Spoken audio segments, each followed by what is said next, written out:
আমার মেজো মামা শ্বশুর আর মামি শাশুড়ির 40তম বিবাহবার্ষিকী পালন হচ্ছে। এত ভালো লাগছিল সেদিনকে সন্ধে, সমস্ত আত্মীয় স্বজন সবাই এসেছিল। আর এই আয়োজনটা করেছিল ওনার 2 ছেলে, রানা বাবাই আর ওনার পুত্রবধূ রিঙ্কা।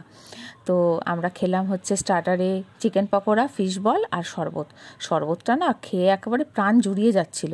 তো অনেকক্ষণ খেয়ে ঘোরাঘুরি করার পরে চলে এলাম স্ট্রেট মেন কোর্সে প্রথমেই পাতে পড়ে গেল বড় বড় ফিশ ফ্রাই, তার সাথে স্যালাড আর কাসুন্দি। ফিশ ফ্রাইটা খেতে দুর্দান্ত ছিল, ভেবেছিলাম আরেকটা খাবো, কিন্তু ভয়ে খেলাম না, যেহেতু আমি এখন খুব মেপে খাচ্ছি। তারপরেই ছিল ঝুরঝুরে ফ্রাইড রাইস একদম, আর সঙ্গে পড়ে গেল চিলি ফিশটা আমি বেশি খাইনি, আমি যেহেতু একটু ঝাল কম খাই, আর চিলি ফিশ মানে তো একটু ঝাল তো হবেই, বিয়েবাড়ির মানে নিমন্ত্রণ বাড়ির রান্না আর কি।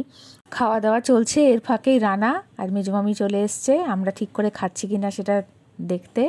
তারপরে আসলো চিকেন কষা, চিকেনটা দিয়ে খেয়ে চাটনি পাঁপড়, গরমকালে এই চাটনিটা আমার দুর্দান্ত লাগে। তারপরেই পাতে পড়ে গেল রসগোল্লা, আইসক্রিম, হজমোলা। চলো টাটা।